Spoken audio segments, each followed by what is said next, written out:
Hey, what's up guys? Welcome back to the channel. As you can see, I'm in my new place. I got some new lights. I got some RGB lighting in the background.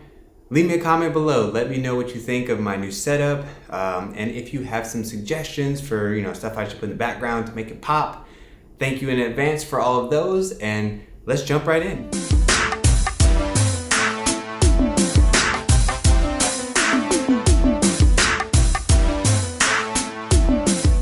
So for those of you who have been following the channel for a while, you know that I speak 4 languages, English, French, Spanish, and Chinese, and I learned them in that order. And of course, just like anything else, if you don't practice the skill, you will lose it. So I don't want to lose the languages that I've learned, so I practice them often to maintain them. Of course, whatever language you're working in, that would be great practice. So when I was living in China, I got to practice in Chinese.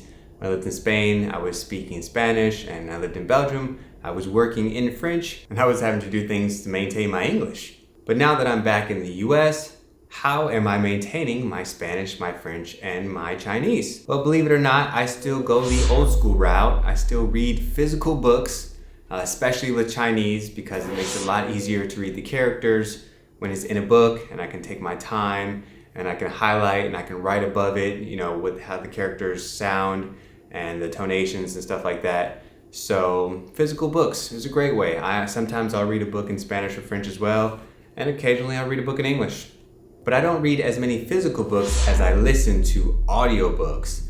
I love audiobooks because I get to practice my listening comprehension skills, and I just finished listening to the Aragon series in French, and it's just really fascinating. Some books that I would never think to read in English that maybe don't interest me are really a lot more fascinating in other languages. I even read Harry Potter in French, I read Game of Thrones in Spanish, and I'm listening to fairy tales for children in Chinese. So audiobooks are a great way to maintain languages. One of the classic ways to maintain a language is to watch movies, watch TV, or to watch some sort of streaming service. And with streaming series nowadays, you can put the language to French, Spanish, Chinese on almost any show. So even if the show is an English show, you can get the dub version and listen to it in whatever language that you're trying to practice. And they have subtitles as well, so you can make sure that you're understanding what you're hearing. And if you're like me and you have certain movies that you like and you can watch over and over again, that's actually a great way to pick up certain accents. So if you have somebody that you're trying to imitate or a sound that you like, you can just practice it every time you watch the movie, and it'll get to the point where you're imitating them quite well and you're picking up a native speaker's accent. And now when I say watching YouTube, I put this in a separate one because YouTube is amazing because there's your regular people uploading things. So you get like really wide spectrum of accents and just vocabulary, different things that you probably wouldn't get in a professional production that's going to be on a movie or a streaming series. So YouTube is an excellent way, and what I do is I just find something that I like, some niche. I'm very into technology and gadgets and cameras, so if a new camera comes out, I'll probably watch a review in French, Spanish, Chinese, and English, and just listen for certain words, and then I can make the translations because I know what this camera or this gadget's about, and I'm hearing these words, and I can learn some new vocabulary that's specific to something that I'm actually interested in. Another great thing about YouTube is there's lots of music on there, which is the next point. Listening to music is a great way to maintain languages. And so whether it's YouTube or listening to CDs or Spotify or whatever, music is something great because you can sing along with it. It's easier to remember these words. You get to hear how native speakers put words in order, especially when they have to put it in shorter sentences because music get to say a lot in just a few minutes. So there's just lots of amazing artists out there who aren't maybe celebrities, but they're just high-level YouTubers, and they're putting out really good music, and you can sing along with them and practice that language. Okay, I had to adjust my RGB light. It died already, like after 10 minutes of use. So I didn't charge it before, so maybe that's why. But so if the background looks different, it is. And yeah, anyway, let's keep going. And for those of you who are following my channel, you'll remember a few months ago, I did a vlog about Chinese music, not being able to find really good, high quality Chinese music. And since then, I've had lots of recommendations and people have been sending me stuff. And I've even found a few artists on YouTube that I like. So I have found some Chinese music that's pretty good that I can sing along with. I also did a parody video a few months ago called I Miss China, and I sang it all in Chinese. And this was one of the songs that I found that I liked. Finally found some good quality Chinese R&B. Which leads me to my next point. Making YouTube videos or making some sort of content in these other languages is a way for me to maintain them, because I have to do some research. I have to make sure I'm saying stuff correct, or people will leave me lots of comments below saying, yeah, you said this wrong, which is fine, it's great. I want people to correct me and help me improve. But making this content is a great way that forces me to basically study, to produce something, which is the same thing as performing for a test, but not in school and more fun.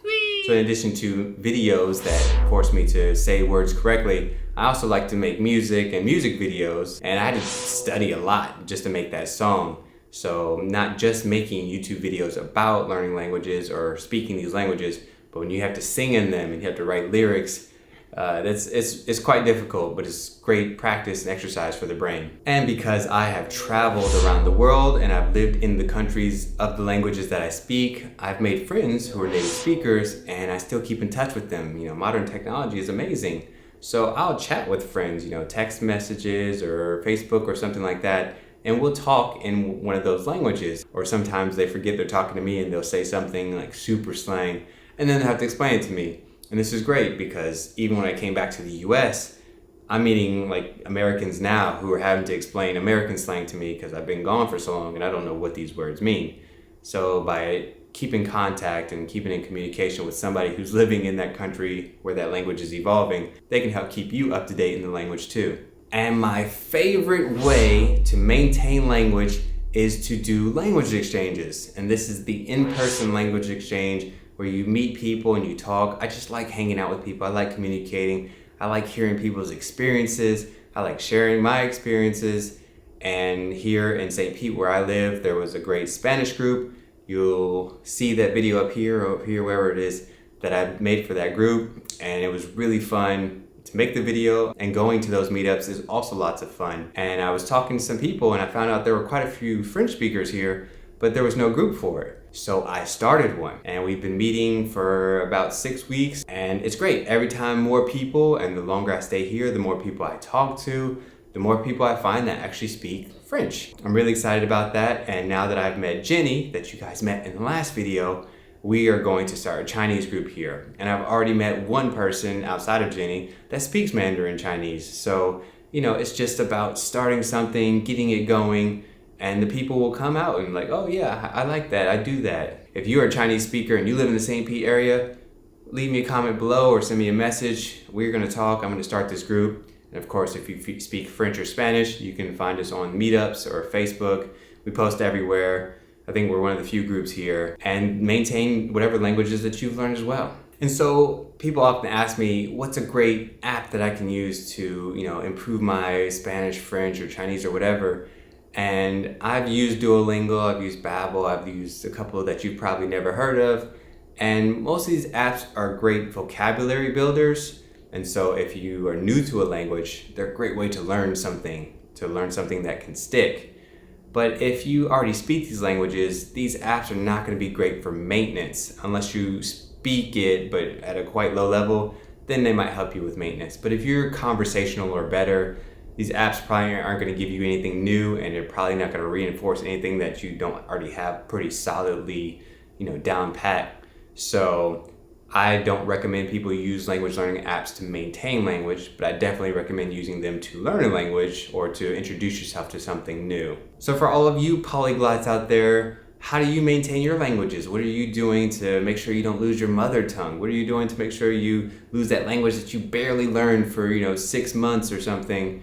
Leave me some comments below. Let me know what you think. Thanks again for stopping by. Don't forget to comment about my setup and my background and all that. And I will see you in the next video.